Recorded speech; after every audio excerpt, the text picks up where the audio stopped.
आप देश में बता दीजिए कि ये तो वकील हैं, आपको अच्छे से बता देंगे कि SC/ST एक्ट के अंदर इन्वेस्टिगेशन करवाना कितना मुश्किल है। तो चार्जशीट जमा है, चार्जशीट के अंदर प्रूव हो चुका है जो उन्होंने फॉर्जरी करी है, उसके बावजूद वो कुर्सी पर हैं। जॉब नहीं है, नौकरी नहीं है, सड़क है, तो मैं धरने पे ना बैठूं, या तो फिर मैं भी रोहित वेमुला और पायल तडवी की तरह एक मानसिक पीड़ा से गुजरती गुजरती वहां जाऊं। जब अपराधी कुर्सियों पर बैठे हैं और जिनके साथ अन्याय हुआ है वो सड़कों पर संघर्ष कर रहे हैं, यही बात अपने आप में सिद्ध करती है कि संविधान को धता बताकर, संविधान को पैरों तले कुचलकर सरकारें जातिवादी और सांप्रदायिक मानसिकता से काम कर रही हैं। कि ये आंदोलन वैसा आंदोलन नहीं है, शक्लें देख लें, अमित शाही पुलिस भी देख ले और बाकी लोग भी देख लें। ये आंदोलन दूसरे आंदोलन की तरह नहीं है।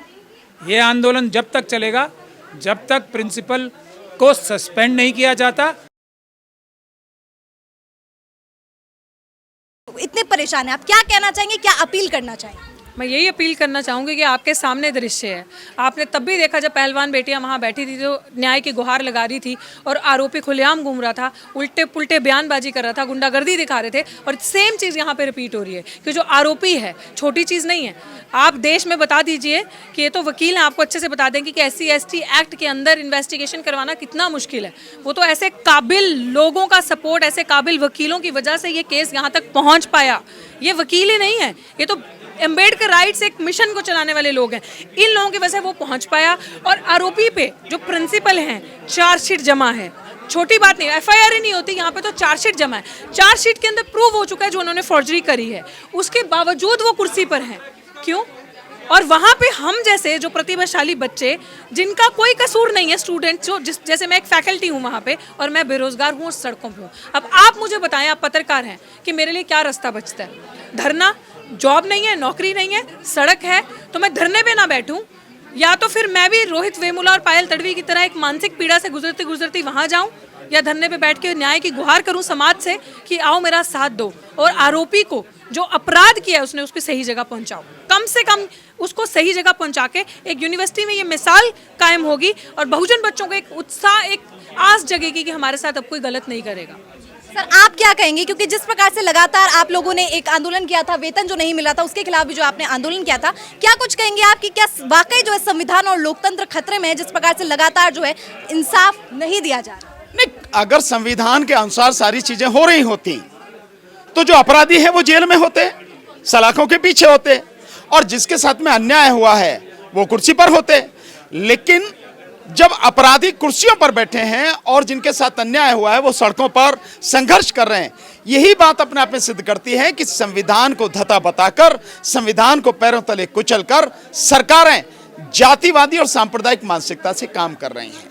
उनका न्याय से किसी लेना देना नहीं है। और एजुकेशन क्षेत्र में तो वाकई में किसी भी तरह से, जो पुराना उदाहरण है कि द्रोणाचार्य ने एकलव्य का अंगूठा मांग लिया, जबकि उसने कोई शिक्षा उसे नहीं दी, बावजूद उसके उसका अंगूठा मांग लिया ताकि अर्जुन से बड़ा कोई धुरंधर दिखाई ना दे।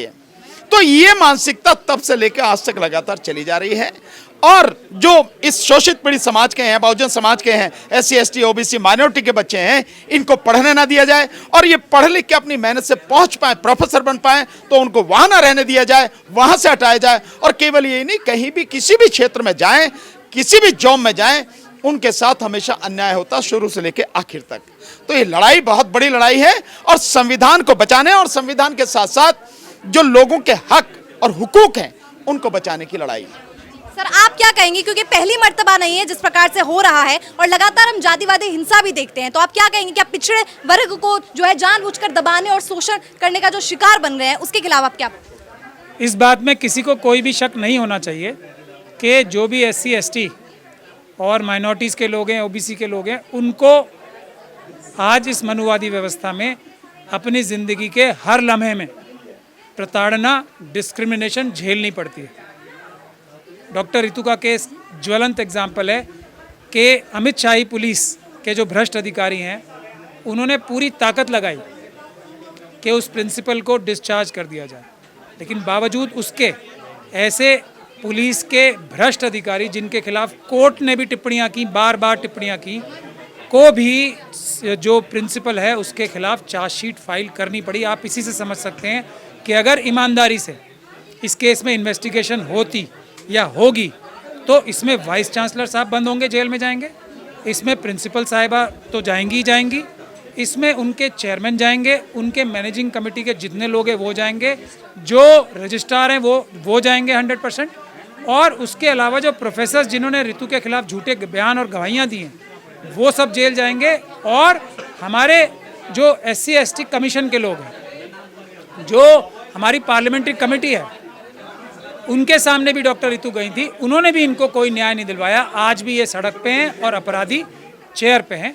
इसी चीज़ के खिलाफ ये लड़ाई हो रही है। और अभी हमारे भाई भानु प्रताप सिंह ने बताया था कि ये आंदोलन वैसा आंदोलन नहीं है, शक्लें देख लें, अमित शाही पुलिस भी देख ले और बाकी लोग भी देख लें। ये आंदोलन दूसरे आंदोलन की तरह नहीं है। ये आंदोलन जब तक चलेगा जब तक प्रिंसिपल को सस्पेंड नहीं किया जाता और सही चार्जशीट फाइल नहीं की जाती, तो ये आंदोलन तब तक चलेगा। क्योंकि ये लड़ाई डॉक्टर ऋतु की नहीं है, ये मिसाली लड़ाई है कि जिस जगह हमारे SC/ST OBC और माइनॉरिटीज़ के लोगों के साथ ज़्यादती होगी, वो ज़्यादती करने वाले जेलों में ही मिलेंगे। ये हमें मिसाल कायम करना बहुत ज़रूरी है। यही हमारा भारत का संविधान कहता है, यही बाबा साहब डॉक्टर भीमराव अम्बेडकर का सपना है। तो मैम, इस घड़ी में हम सब आपके साथ हैं, लेकिन हम आपसे जानना चाहेंगे कि आप क्या अपील करना चाहेंगी लोगों से, और क्या आपके पास प्लान है कि किस प्रकार से इसे एक मास स्केल पे जो है ऑर्गेनाइज किया जाए, ताकि सब इसमें शामिल हो सके और लोगों को भी पता चल सके कि तानाशाही सरकार किस प्रकार से कार्य कर रही है। देखो, ऑर्गेनाइज की जहाँ बात रही, वो तो जनता के हाथ में ही सब कुछ है, लोगों के हाथ में। सबसे अच्छी बात यह है कि जो भी इंसाफ पसंद लोग हैं, ऐसा नहीं है कि हमारे देश में इंसाफ को पसंद करने वाले लोग नहीं हैं जो बराबरी की बात नहीं करते। किसी भी जाति, धर्म, मज़हब से आप हैं, अगर आप इंसाफ और बराबरी की बात करते हैं सही मायने में और पसंद करते हैं, तो आप इस आंदोलन में शामिल हों। क्योंकि आज मैं हूँ, कल आप हो सकती हैं, कल जो लोग दर्शक देख रहे हैं उनकी बहन, बेटी, माँ हो सकती है, कोई भी स्थिति से गुजर सकती है।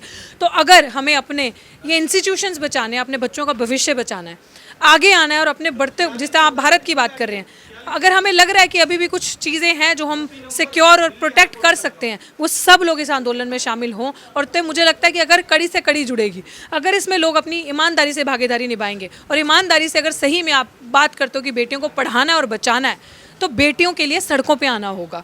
तो ये मिसाल 28 तारीख को 12:30 बजे आर्ट्स फैकल्टी पे कायम करनी होगी। आपके चैनल के माध्यम से मैं यही एक रिक्वेस्ट करती हूँ कि जो भी दर्शक यहाँ देख रहे हैं और जो भी इंसाफ और बराबरी की बात करते हैं, वो इस आंदोलन में 12:30 बजे आर्ट्स फैकल्टी दिल्ली विश्वविद्यालय में ज़रूर आएँ। नियरेस्ट मेट्रो स्टेशन है विश्वविद्यालय, तो 28 तारीख को ज़रूर आएँ।